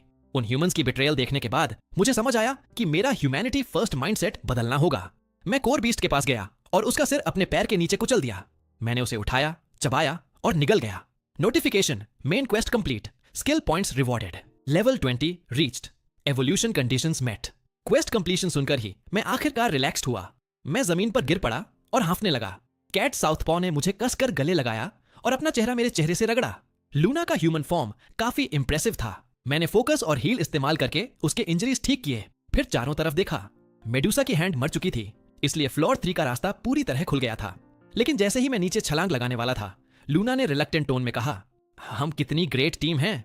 अगर तुम रुक जाओ तो फ्लोर 2 पर हम इनविंसिबल हो जाएंगे। थोड़ी देर रुककर उसका चेहरा लाल हो गया, जैसे उसे अचानक कुछ समझ आया हो, और वह चिल्लाई, मैं स्मार्ट हूं और तुम स्ट्रांग हो। मैं फ्लोर 2 की क्वीन बन सकती हूं। मुझे नीला आसमान और गर्म सन ज्यादा पसंद है, मैंने कहा और टनल में कदम रख दिया। लूना मुझे पीछा करने लगी, लेकिन मेरी आवाज पीछे गूंज पड़ी, फ्लोर 2 अब सेफ है, गुड बाय। उसके लिए टनल शायद डेथ ट्रैप हो सकता था, मेरे लिए यह फ्रीडम का रास्ता था। लेकिन मुझे अगले ही पल अफसोस हुआ। फ्लोर 1 रॉक था, फ्लोर 2 मड था। लेकिन मैं यह कभी नहीं सोच सकता था। फ्लोर 3 एक बहुत बड़ा फ्रोजन वेस्टलैंड था। मैंने तुरंत प्यूरिफिकेशन ऑप्शंस देखे और जो देखा उससे मैं शॉक्ड रह गया। पहले 3 ऑप्शंस वही थे, लेकिन एक फोर्थ जुड़ गया था, मिनिएचराइज्ड ड्रैगन। यह एक्सट्रीम कोल्ड और हीट सोर्स अवेयरनेस से अनलॉक होने वाला रेयर पाथ था। इससे आइस इम्यूनिटी मिलती थी। ठंड से मेरी हेल्थ तेजी से गिर रही थी, इसलिए मैंने वही चुन लिया। एक झटके में मेरी डार्क पर्पल स्केल्स गायब हो गईं। मैं अपने नए स्टैट्स देख ही रहा था कि ऊपर से एक फेमिलियर स्क्रीम गूंजी। मैंने ऊपर देखा और ठीक उसी समय एक विशाल शेप मुझ पर गिरती दिखी। वह सीधे मुझसे टकरा गई। क्या मैंने नहीं कहा था दूर रहो? मैं कराहा। लूना मेरे पीछे पीछे नीचे आ गई थी और हम इस नए वर्ल्ड को एक्सप्लोर करने लगे। फ्लोर 3 चकाचौंध करने वाली सफेदी की दुनिया थी। मॉन्स्टर्स ट्रांसल्यूसेंट आइस स्कल्पचर्स जैसे थे और सभी लेवल 70 या उससे ऊपर थे। हमने तय किया कि लेवल अप करने के लिए यही शिकार करेंगे। कई हफ्तों तक हजारों आइस मॉन्स्टर्स को मारने के बाद मैं सेकंड प्यूरिफिकेशन लेवल 8 पर पहुंच गया। क्योंकि प्यूरिफिकेशन के बाद लेवल्स रिसेट हो जाते थे, इसलिए मैं इफेक्टिवली लेवल 88 था। लूना लेवल 60 पहुंच गई। लेकिन जैसे जैसे हम मजबूत होते गए, मुझे इस कैनियन के बारे में कुछ अजीब दिखा। बाहर वाले क्रीचर्स लो लेवल थे। बाहर के वुल्व्स में सफेद मीट और ब्लड था, वे असली थे। लेकिन कैनियन के अंदर के वुल्व्स प्योर आइस से बने थे। उनके पास फ्लैश नहीं थी। मेरे डबल एक्सपी बफ के बावजूद उनसे मिलने वाला एक्सपीरियंस बहुत छोटा था। इससे मैं एक डरावने कंक्लूजन पर पहुंचा। मैंने लूना को कैनियन के और अंदर ले गया। हम जिन मॉन्स्टर से मिले वे सब आइस से बने थे। न सोल, न इंटेलिजेंस और न ही कम्युनिकेट करने का कोई तरीका। फिर मुझे प्योर आइस से बना एक ह्यूमन दिखा। इससे मेरी थ्योरी कंफर्म हो गई। यहाँ का हर मॉन्स्टर बस एक समन था। इसका मतलब समनर बहुत ही रिडिकुलसली स्ट्रांग होना चाहिए। इसका कल्प्रिट शायद फ्लोर बॉस आइस एम्परर है। हम 3 दिन और आगे बढ़े। मैं अपनी सेकंड एवोल्यूशन के लेवल 11 पर पहुंच गया। लूना लेवल 7 तक पहुंच गई। लेवल अप शरीर को रिस्टोर करता है, लेकिन मेंटल एग्जॉस्शन को नहीं। लूना लड़खड़ा रही थी, मुश्किल से चल पा रही थी। मैं और नहीं चल सकती, उसने फुसफुसाकर कहा। क्या हम आराम कर सकते हैं? बॉस अभी वही है, मैंने कहा। 1 घंटे आराम कर लो अगर जरूरी है, तुम बाद में जल्दी कैचअप कर लोगी। वह दुविधा में दिखी, साफ तौर पर पीछे छूट जाने से डर रही थी। अगर मैं यहाँ अकेली छोड़ दी गई तो मुझे बस दांत भींचकर तुम्हारे साथ चलना पड़ेगा। तुम जर्क हो, लेटली बहुत अजीब बर्ताव कर रहे हो। तुम बॉस के लिए इतने ऑब्सेस्ड क्यों हो? क्योंकि मैं तेजी से लेवल अप करना चाहता हूँ। मैं लेवायथन को मारकर इस हेल होल से निकलना चाहता हूँ। मेरा गोल सीधा है, मैं जो भी बनूं ह्यूमन ही हूँ। मुझे शांत लाइफ चाहिए। यह डंजन मेरी जगह नहीं है। लूना कुछ और कहना चाहती थी, लेकिन मेरी आंखों में अटूट डिटर्मिनेशन देखकर उसने सिर्फ होंठ भींचे और मेरे पीछे चल दी। अचानक सामने कैनियन खुल गया। मैं वहीं रुक गया। तुम रुके क्यों? उसने पूछा। मुझे फ्लोर 3 बॉस मिल गया। मेरी नजर का पीछा करते हुए लूना ने एक विशाल आइस फिनिक्स देखा, जो एक विशाल प्लेन पर आइसी नेस्ट के बीचों बीच बैठा था। वह ऐसे लग रहा था जैसे हमारा इंतजार कर रहा हो। Target ice phoenix, level 176, type rare high tier, high value monster. यह पहली बार था जब मैंने 4 5 डिजिट स्टैट्स वाला क्रीचर देखा। यकीन करना मुश्किल था कि यह सिर्फ फ्लोर 3 बॉस है, लेकिन रॉ स्टैट्स का कोई मतलब नहीं होता। स्किल यूसेज, टैक्टिक्स और इनसाइट ही विनर तय करते हैं। मैंने एक कदम आगे बढ़ाया। मेरे सरप्राइज के लिए आइस फिनिक्स पहले ही बोल पड़ा, तुम मेरी शांति क्यों भंग करते हो? क्योंकि वह बात करने को तैयार था, इसलिए मैंने कुछ वर्ड्स बर्बाद करने में आपत्ति नहीं की। तुम्हारे नेस्ट के नीचे फ्लोर 4 का रास्ता है ना? हमें नीचे जाना है। अगर तुम हट जाओ तो हमें डेथ फाइट नहीं करनी पड़ेगी। आइस फिनिक्स ने अपने क्रिस्टल जैसे फेदर्स हिलाए और फिर बोला, मैं तो बस अपने चाइल्ड के साथ एटर्निटी के अंत तक यहीं रहना चाहता हूं। तुम्हें मेरी साइलेंस क्यों तोड़नी है? यह सुनकर मैंने उसके नीचे देखा। वहां एक छोटे आइस फिनिक्स की बोन्स पड़ी थीं। क्या वह तुम्हारा चाइल्ड है? फिनिक्स ने जवाब नहीं दिया। वह बस उन बोन्स को ऐसे देखता रहा जैसे चाइल्ड अभी भी जिंदा हो। मेरे पास इसके लिए धैर्य नहीं था और न ही मुझे उसकी ट्रैजिक स्टोरी की परवाह थी। मैंने कॉम्बैट स्टैंस ले ली। लूना लड़ने में रिलक्टेंट लग रही थी। यह सिंपैथी की वजह से नहीं था। उसे बस नहीं लगता था कि हम जीत पाएंगे। लेकिन मुझे फर्क नहीं पड़ा। तुम्हारे और तुम्हारे चाइल्ड के साथ जो भी हुआ हो, मैं फ्लोर 4 पर जा रहा हूं। यह सुनकर फिनिक्स ने ऊपर राहत भरी नजर से मुझे देखा और कुछ अजीब सा कहा, समझ गया। क्या तुम भी मेरे डियर चाइल्ड के प्लेमेट बनना चाहते हो? मेरी पेशेंस की आखिरी कड़ी भी टूट गई।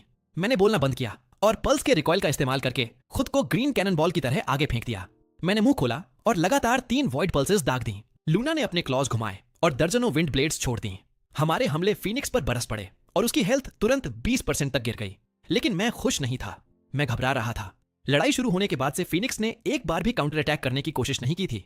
वह मूर्ति की तरह बैठा रहा और हर हिट बिना हिले सहता रहा। मेरा कॉम्बैट इंस्टिंक्ट मुझे झिझकने को कह रहा था। जैसे ही मैं अपना आखिरी वॉइड पल्स तैयार करने वाला था, कैनियन की दीवारों से दर्जनों आइस मॉन्स्टर्स बाहर निकल आए। उसी पल फिनिक्स ने आखिरकार मूव किया। उसने अपने विंग्स फैला दिए। आसपास के आइस मॉन्स्टर्स पिघलने लगे। उनके बॉडीज टूटकर लिक्विड आइस में बदल गईं। वह आइस फिनिक्स में बहकर चली गई और उसकी हेल्थ तुरंत फुल हो गई। मेरा दिल बैठ गया। फिनिक्स अब खेल खत्म कर चुका था। उसने विंग्स फड़फड़ाई और एक अविश्वसनीय गेल पैदा हो गया। मेरे लिम्स जमने और टूटने लगे। एक ही सांस में मेरा पूरा टोर्सो आइस में कैद हो गया। मेरी चेतना धुंधली होने लगी। धुंध में मुझे एक ही आवाज सुनाई दी। उसके बाद मुझे कुछ पता नहीं रहा। जब मैं आखिरकार होश में आया, मुझे नहीं पता कितना समय बीत चुका था। मैंने आंखें खोली और समझ गया कि मैं कैनियन में नहीं हूं। मेरे सामने एक ऐसा क्रीचर था जो 200 ईयर ओल्ड हॉर्स जैसा दिख रहा था और मुझे मुस्कुरा रहा था। बर्फीले प्लेन में एक खून जमा देने वाली चीख गूंज उठी। 1 मिनट बाद मैं जमीन पर हाँफ रहा था। मैंने ऊपर देखा और यकीन नहीं कर पाया कि यह विशाल अजीब बीस्ट मुझे खाने के बजाय, जब मैं बेहोश था, पूरे 1 दिन और रात अपने शरीर से बचाए रहा। क्या इस डंजन में सच में अच्छे लोग भी हैं? इससे मेरा पर्सपेक्टिव सच में बदल गया। क्या आपने मुझे बचाया? मैंने झिझकते हुए पूछा। फ्लोटिंग हेड वाले बीस्ट को सरप्राइज हुआ। तुम कम्युनिकेट कर सकते हो? टेलीपैथी जानते हो? मैंने ऑकवर्डली सिर हिला दिया। क्या आपने अभी मुझसे बात नहीं की? फ्लोटिंग हेड चौंक गया। माफ करना, मैं बहुत लंबे समय से जिंदा हूं। मेरी मेमोरी कमजोर हो रही है। लेकिन तुम्हें बचाने वाला मैं नहीं था, वह तुम्हारा फ्रेंड था। मैं ठिठक गया। वो कैट, उसे कैसे भूल सकते हैं? लूना, उसका नाम सुनते ही मैं तुरंत शॉक्ड रह गया। यादों के टुकड़े घूमती लैंटर्न की तरह चमके। मुझे आइस फिनिक्स की ठंडी हवा याद आई जो मेरे शरीर को जमा रही थी। लेकिन फिर लूना आगे बढ़ी, मेरे पास दौड़ी और अपनी पूरी ताकत से मुझे आइस फिनिक्स के नेस्ट से बाहर फेंक दिया। तुम जर्क हो, बेहतर है मुझे बचाने आ जाओ, वरना मैं तुम्हारे बेबीज नहीं दूंगी। मैं मर रही हूं, मियाओ। सब कुछ याद आते ही मैं घुटनों के बल बैठ गया। ऐसा लगा जैसे कोई अदृश्य हाथ मेरा दिल कुचल रहा हो। चौंकाने वाली रियलिटी और हेल्पलेसनेस की लहर मुझ पर टाइट्स की तरह टूट पड़ी। अगर मैं थोड़ा और सावधान होता तो यह नहीं होता। अगर लूना ना होती तो आइस फिनिक्स मुझे ही मार देता। उस कैट ने तुम्हें कैनियन की छोटी पर फेंक दिया था। मैं वहीं से गुजर रहा था। सच कहूं तो तुम्हारी लेवल के मॉन्स्टर्स अब तीसरे फ्लोर पर बहुत कम ही दिखते हैं, तो मैं तुम्हें उठा लाया। मेरे पास भी कभी ऐसा एक फ्रेंड था, ग्रेट एंशिएंट वॉर के समय। लेकिन तुम तो जरा भी दुखी नहीं लग रहे। क्या वह कैट तुम्हारी फ्रेंड नहीं थी? ओल्ड बीस्ट ने कंफ्यूज होकर पूछा। वह मेरी फ्रेंड है, एक बेवकूफ कैट। उसने अपनी जान जोखिम में डालकर तुम्हें बचाया। तुम पर कोई रिएक्शन क्यों नहीं है? मुझे क्या करना चाहिए? रोऊं? मैं मुड़ा और कैनियन की तरफ चल दिया। यह देखकर ओल्ड बीस्ट मेरे सामने आ खड़ा हुआ। तुम मुझे क्यों रोक रहे हो? क्योंकि मैं एक युवा मॉन्स्टर को मौत की तरफ जाते देख रहा हूं। तुम्हें रोकना एल्डर का ड्यूटी है। लूना मर चुकी है, वह मेरी वजह से मरी। उसे बदला देना मेरी जिम्मेदारी है। मेरे शब्द मजबूत थे, डिटर्मिनेशन से भरे हुए। ओल्ड बीस्ट ने कुछ नहीं कहा, वह बस नीचे देखने लगा। मेरे ड्रैगन क्लॉज मुट्ठियों में कस गए। ब्लू ब्लड मेरी उंगलियों से रिसने लगी। ओल्ड बीस्ट ने ऐसे मुस्कुराया जैसे उसे कोई पुरानी याद आ गई हो। लंबी खामोशी के बाद वह बोला, अगर मैं कहूं कि तुम्हारी फ्रेंड मरी नहीं है तो? यह सुनते ही मैं ऐसे मुड़ा जैसे डूबता आदमी किसी तिनके को पकड़ ले। ओल्ड बीस्ट मुस्कुरा रहा था। वह झूठ नहीं बोल रहा लगता था। आइस फिनिक्स के पपेट्स इतने लाइफ लाइक इसलिए हैं क्योंकि उसकी समनिंग स्किल एक स्पेशल स्किल है जिसका नाम फ्लैश एंड बोन आर्टिफैक्ट है। प्राचीन काल से अब तक 10 से भी कम बीइंग्स के पास यह स्किल रही है। यह दुनिया की सबसे रेयर स्किल्स में से एक है।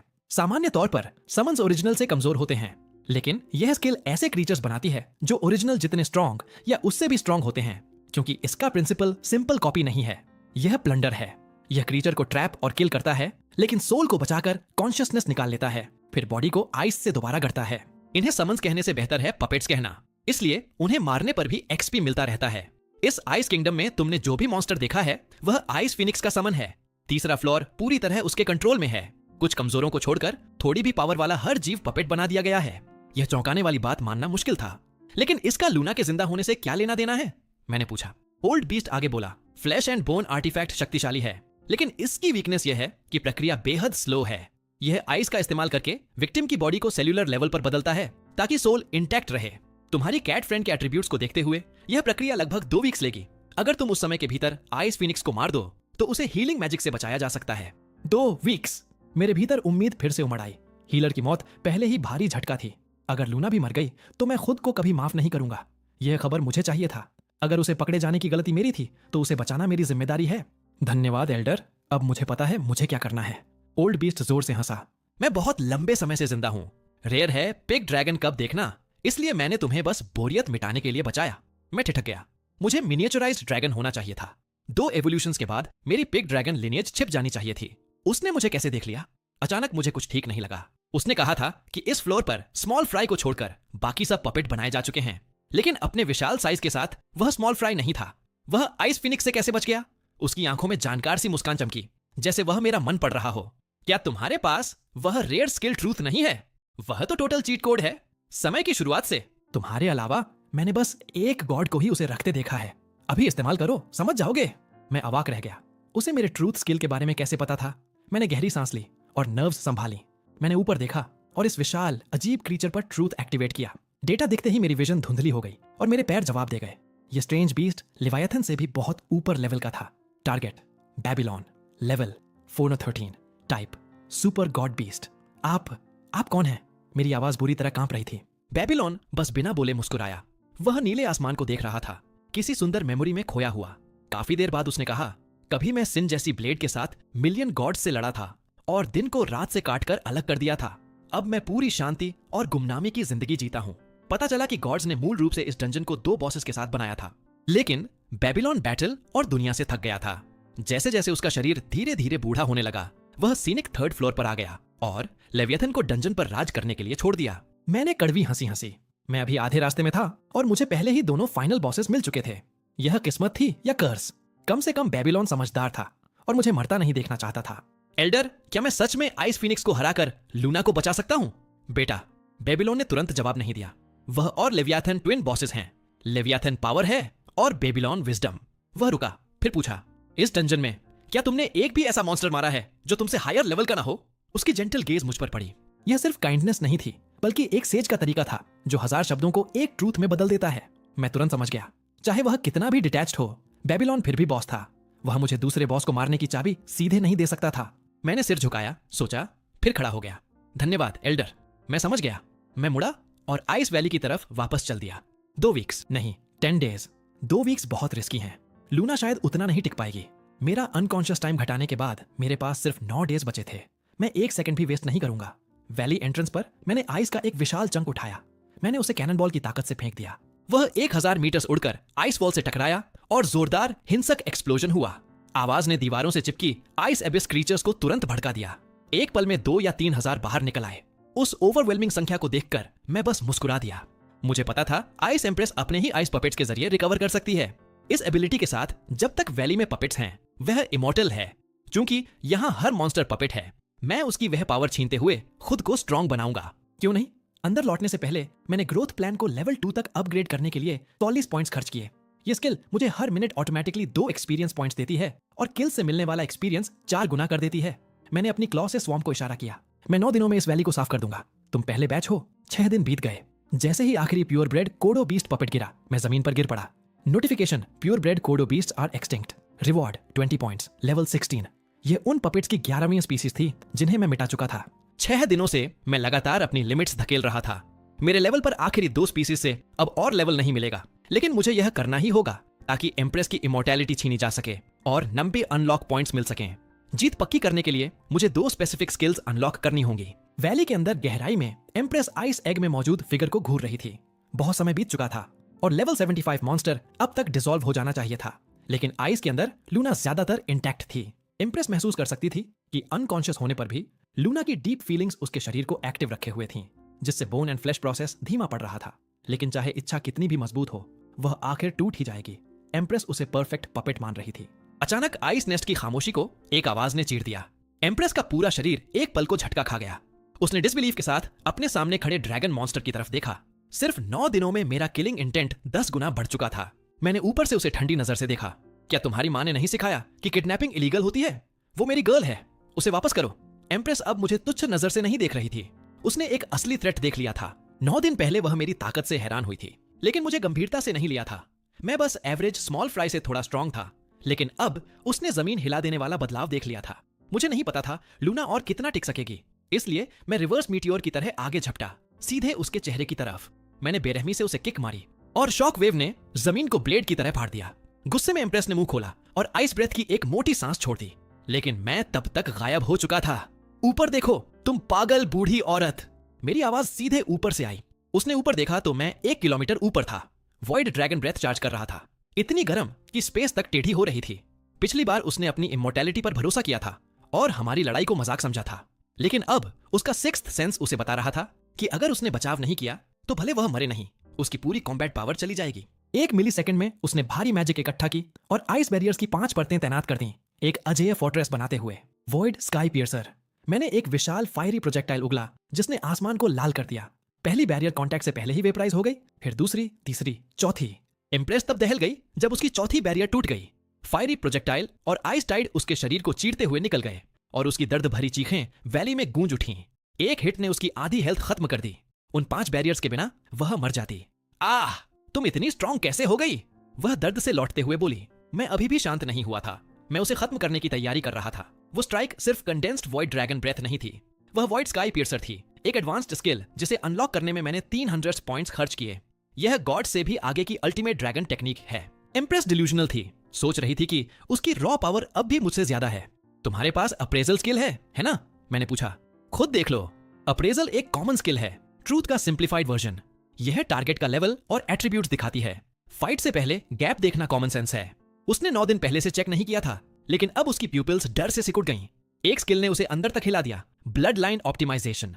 ये मेरी फिजियोलॉजी ऑप्टिमाइज करती है, सारे स्टैट्स परमानेंटली 50% बढ़ाती है और सारे बफ्स को एनहांस करती है। इसमें फ्यूचर लेवल अप स्टैट्स भी शामिल हैं और लेवल सप्रेशन को 40 लेवल्स तक निगेट करने के लिए लेवल कॉम्पेंसेशन देती है। मेरी स्किल ट्री में यह टॉप टियर स्किल है जिसका कॉस्ट 200 पॉइंट्स है। यह बूस्ट एवोल्यूशन के बराबर है, जिससे उसका लेवल एडवांटेज लगभग बेकार हो गया। आखिर में सुपर रीजनरेशन था। 5 पॉइंट्स में यह 10 सेकंड्स तक डैमेज न लेने पर मेरी हेल्थ और माना रिस्टोर कर देता है। मैंने अपनी पूरी फॉर्चून लगा दी थी ताकि अपर हैंड मिल सके। एम्प्रेस ने गरज कर अपने विंग्स फैला दिए। मेरे ओवरवेलमिंग चेंज का सामना करते हुए उसे सीरियस होना पड़ा। उसे अपने पपेट्स चाहिए थे ताकि वे रिकवर कर सकें और संख्या से मुझे कुचल सकें। लेकिन 10 सेकंड्स बीत गए और नेस्ट में एक भी पपेट नहीं आया। हैरान होकर मैंने ताने के साथ पूछा। उसे तुरंत समझ आ गया कि कुछ बहुत गलत है। उसके बोन एंड फ्लैश पपेट्स के पास असली लाइफ है, यानी उन्हें कंट्रोल करने के लिए भारी मेंटल एनर्जी चाहिए। वह बस सिंपल ऑर्डर्स दे सकती है। वह यह सेंस नहीं कर सकती कि उन पर हमला हो रहा है। 300,000 पपेट्स को सेंस करने के लिए उसे असंभव स्टैट्स चाहिए होते। उसे यह पता ही नहीं चल सकता था कि मैं उन सबको पहले ही स्लॉटर कर चुका हूं। एम्प्रेस में टेरर की ठंडक दौड़ गई। उसने कभी नहीं सोचा था कि मैं उसकी वीकनेस खोजकर उसकी आर्मी मिटा दूंगा। तुम्हारे पपेट स्ट्रांग थे और तुम इस फ्लोर की रूलर बनने लायक थी, लेकिन तुम पास्ट में फंसी हुई हो। मैं तुम्हारी जगह रह चुका हूं। मैंने फैमिली को मरते भी देखा है। बेबीलोन ने मुझे तुम्हारी कहानी बताई। तुम्हारे चाइल्ड की मौत एक ट्रेजेडी थी, लेकिन मैं तुम्हें इसीलिए हरा रहा हूं क्योंकि मैं हमेशा आगे देखता हूं। मेरे फैमिली के ब्लड ने मुझे बचाया, जबकि तुम्हारा सिर्फ तुम्हें बांधता है। बेबीलोन के नाम पर एम्प्रेस ठिठक गई। उसका शरीर वायलेंटली कांप उठा और उसकी नजर सैवेज हो गई। पुरानी एम्प्रेस ने विंग्स फड़फड़ाई और एक मैसिव हरिकेन पैदा कर दिया। मैजिक उसके विंग्स में भरकर डैजलिंग लाइट बन गई। मैं तैयार हो गया, जानता था कि अगला स्ट्राइक उसकी पूरी ताकत होगा।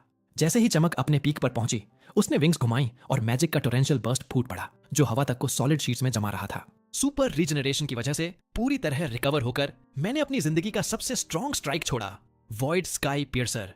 यह ऐसा था जैसे सूरज फटपड़ा हो। तीखी गर्मी ने फ्रोजन वर्ल्ड को पिघलाना शुरू कर दिया। एक तरफ स्पेस जम रही थी, दूसरी तरफ प्राचीन ग्लेशियर्स गल रहे थे। कोल्ड और फायर एक चकाचौंध कर देने वाली टक्कर में भिड़ गए। बहुत पहले जब डंजन पहली बार बना था तब वह सिर्फ केओस था। प्राइमोरियल ईरा में यहाँ लाए गए एंशिएंट बीस्ट्स के पास रहने के लिए बस ये 5 फ्लोर्स थे। उन्होंने बर्ड्स, फ्लावर्स और वार्मथ से भरा शांति का सेंचुरी बनाया था। यहाँ तक कि बेबीलोन फाइनल बॉसेस में से एक भी शांत जीवन के लिए 3rd फ्लोर पर आ गया था। फिर फीनिक्स आई। उसने रीबर्थ की पावर से दुनिया की हेट्रेड को अपने भीतर समेटा और खुद को फ्लेम्स में भस्म कर लिया। एक दिन उसका एक चाइल्ड हुआ जिसने उसके कदमों पर चलना शुरू किया। साथ मिलकर वे इस पैराडाइज को संभाल रहे थे। लेकिन वे यह नहीं समझ पाए कि हेट्रेड और ग्रीड को कभी पूरी तरह मिटाया नहीं जा सकता। डंजन लॉर्ड लिवियथन ऐसी शांति बर्दाश्त नहीं करता था। वह 3rd फ्लोर पर आया, फीनिक्स के चाइल्ड को मार डाला और मॉन्स्टर्स की इंटेलिजेंस छीन ली। उन्हें माइंडलेस किलर्स छोड़ दिया। फीनिक्स को अपने चाइल्ड के आखिरी शब्द याद थे, काश यह शांति हमेशा रहे, काश हम डंजन के कर्स को तोड़ पाते। उसने बेबीलोन से एक सवाल पूछा था। उसने लिवियथन जैसे डंजन लॉर्ड ने उसे वह सब नष्ट करने क्यों दिया जो उसने बनाया था? बेबीलोन का एकमात्र जवाब था, मैंने पूरी कोशिश की थी। बेबीलोन ने मुझे तुम्हारी कहानी बताई। मरती हुई एम्प्रेस को देखते हुए मेरा रेज गहरे पिटी में बदल गया। अपनी आखिरी मोमेंट्स में उसकी नजर मुझ पर टिक गई। मैं बस चाहती थी कि सब शांति से जिएं। मैं ऐसा वर्ल्ड चाहती थी जहां किलिंग ना हो, लेकिन उसके तरीके स्लॉटर से भी क्रूल हो गए थे। मैं नहीं चाहता था कि यह वर्ल्ड लेवियथन की इच्छा जैसा बन जाए। वह 3rd फ्लोर की रक्षा करना और कर्स तोड़ना चाहती थी, लेकिन अंत में वह वही बन गई जो वह चाहता था। वह मॉन्स्टर बन गई जो उसने चाहा था। एम्प्रेस ने आंखें बंद कर लीं। वह अभी मरी नहीं थी, लेकिन उसके पास कहने को शब्द नहीं बचे थे। मैंने उसकी आखिरी सांस तक खामोशी से उसे देखा। जब उसने अंत में सांस लेना बंद किया तब भी मैं कुछ नहीं बोला। मैं कर्स तोड़ने का वादा नहीं कर सकता था। यह रियलिस्टिक नहीं था। भले मैं लेवियथन को मार भी दूं, कोई और मॉन्स्टर उसकी जगह ले लेगा। माफ करना, मैं तुम्हारी तरह नोबल नहीं हो सकता। बड़े सपने बस बबल्स होते हैं। मैं तो बस इतना चाहता था कि अपने पास के लोग मुझसे छिने नहीं। आखिरकार मैंने अपनी सच्चाई बोली। शायद यह इल्यूजन थी, लेकिन उसके चेहरे की रिजेंटमेंट जैसे गायब हो गई। उसकी जगह राहत की एक झलक आ गई। एक जोरदार क्रैक के साथ उसका शरीर शार्ड्स में टूट गया। Level up 17। Main quest complete. Skill points awarded. उसकी डेथ के साथ ग्लेशियर्स ढहने लगे। मैंने एरिया स्कैन किया और सोफी को आइस के ब्लॉक में फ्रोजन देखा। वह कमजोर थी लेकिन जिंदा थी और मुझे राहत की लहर महसूस हुई। मैंने आखिरकार राहत की सांस छोड़ी। सोफी को अनफ्रीज